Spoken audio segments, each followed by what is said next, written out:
یا رسول اللہ یا رسول اللہ یا رسول اللہ یا جب غوث اعظم آج سے 1000 برس پہلے دنیا میں تھے تو وہ بھی محفل کرتے تھے کہ نہیں کرتے تھے؟ کس طرح کرتے تھے ذرا اس کا بھی جواب دو.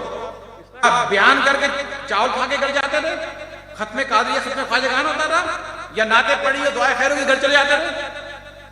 کیا ہوتا تھا؟ یہاں سب سے زیادہ ہوتی ہیں کہ نہیں ہوتی ہیں؟ لیکن کسی ایک کو بھی نہیں پتا کہ وہ محفل کرتے کیسے تھے. لو جی، اور آج میری محفل سے یہ سن کے جاؤ گے، کل کوئی سوال کرے گا ہمیں پتا ہے، حوالہ بھی دوں گا. چلو جی، یہ کتاب خود غوث الاعظم کی ہے. کس کی؟ غوث الاعظم رضی اللہ خود ہے، ان کی کتاب ہے. کتاب کا نام ہے الفتح الربانی. اور چونکہ غوث پاک تو اردو نہیں بولتے تھے، وہ تو عربی تھے، تو لہذا اس کا ترجمہ کر دیا، اس کا نام کر دیا فیروز غوث یزدانی. وہ ترجمہ کرنے والے کا نام ہے مفتی مولانا محمد ابراہیم قادری بدعی. انہوں نے خالی عربی سے اردو کیا ہے، لکھا ہے کچھ نہیں ہے. غوث پاک کی محفل میں 2 کام ہوتے تھے. غوث پاک کی محفل میں 2 کام ہوتے تھے. پہلے آپ بیٹھتے تھے، اس کی تشریح بڑی زبردست کروں گا، سننا. پہلے آپ بیٹھتے تھے اور قاری صاحب تلاوت کرتے تھے.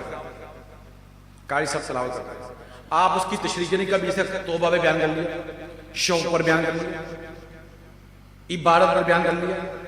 جیسے میں ابھی بیان کر رہا ہوں، کسی بھی ایک موضوع پر قرآن و حدیث سے آپ نے بیان کے لیے سمجھایا، مگر وہی بات ہے زبان تو غوث اعظم کی ہے، ہم تو اس قابل نہیں. بیان کرنے کے بعد آپ فرماتے کال ختم ہو گیا. یعنی کال اردو میں کہتے ہیں بیان، تقریر، خطاب. عربی میں کہتے ہیں کال. کال ختم ہو گئی، تقریر ختم ہو گئی، اور لوگوں ہم حال کی طرف آتے ہیں.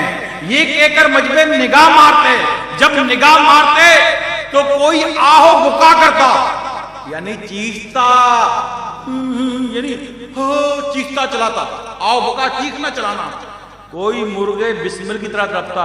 جس مرغے پہ بسم اللہ یا اللہ کاٹ دو، اس کو رکھو تو بچہ سچ بتاؤ کیا کرتا ہے؟ وہ کتنا تڑپتا ہے؟ جتنا وہ تڑپتا ہے اتنا کوئی یہاں تڑپا ہے؟ سچ بولو نا، کولو کولو سدیدہ، سچ بولو.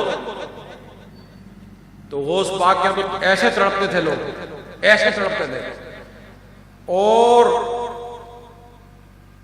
وجد کی کیفیت طاری ہوتی ہے. اب لفظ یہاں لکھا وجد کی کیفیت طاری ہوتی ہے. وجد کی تو بہت ساری قسمیں ہیں. آنکھ پہ طاری ہوتا ہے، آنسو نکلتے ہیں بے اختیار. آنسو جان بوجھ کے نکال سکتے ہیں؟ اختیار نہیں ہوتا. کبھی کوئی کیفیت طاری ہوتی ہے، غم کی، خوشی کی، کسی بھی آنسو نکل آتے ہیں. آنکھ پہ طاری ہو جائے تو آنسو، ہاتھ پہ طاری ہو تو بے اختیار طاری بچ جاتی ہے، پاؤں پہ طاری ہو تو رقص، اور باطن پہ طاری ہو تو بے ہوش ہو جاتا ہے، بالوں پہ طاری ہو تو رونگٹے کھڑے جاتے ہیں. ہیبت کا طاری ہونا، جوش و خروش کا طاری ہونا، دل میں ٹھنڈک محسوس ہونا. بہت ساری وجد کی قسمیں ہیں. یہاں لکھا وجد کی کیفیت طاری ہوتی ہے. کپڑے پھاڑتے، یہاں قمیض پھٹی کی نہیں پھٹی؟ کسی اور کے یہاں پھٹتی ہے؟ غوث پاک کے یہاں پھٹتی تھیں بہت ساری. غوث پاک کے یہاں بہت ساری پھٹتی ہیں، یہاں ایک ہی پھٹی ہے، وہاں بہت پھٹتی تھیں. کپڑے پھاڑتے اور جنگل کی راہ لیتے، دوڑتے، دوڑ لگا لیتے، جنگل میں نکل جاتے. اور آخر میں یہ عالم ہوتا کہ ہر محفل سے کسی سے 1، کسی سے 2، کسی سے 3، کسی سے 4، کسی سے 5، اور ایک محفل ایسی بھی جس سے 7 لاشیں اٹھائے گئے. لوگ انتقال کر جاتے ہیں. اتنا ان پہ کیفیت طاری آتی ہے، برداشت نہیں کرتے، ان کا انتقال ہو جاتا ہے. ایک محفل میں 7 میت بھی اٹھائے گئے. یہ تھی غوث پاک کی محفل. آج آئندہ اگر کوئی آپ سے سوال کرے غوث الاعظم کی محفل کیسے ہوتی تھی، ایک ہی جواب دینا، کال اور حال. وہ پوچھے کال کیا ہے، کہنا تقریر، اور حال کیا ہے، بولنا، تڑپنا، برمغے بسمل کی طرح، آہو بکا کرنا، وجد کا طاری ہونا، کپڑوں کا پھاڑنا، دوڑے لگانا، اور کبھی دنیا سے بھی چلے جانا. بولے یہ حال ہی ہے. یہ میں غوث پاک کا کال اور حال ہوتا تھا. تو آج کل کال ہی ہے نا، تقریریں حال ہے. تو اس محفل میں حال ہے کہ نہیں؟ سچ بولو یار. لیکن اتنا نہیں ہے، اتنا تو ہو نہیں سکتا نا کہ میت تو، یعنی اتنا نہیں ہے، اور اتنا کہ ہم قابل بھی نہیں ہیں.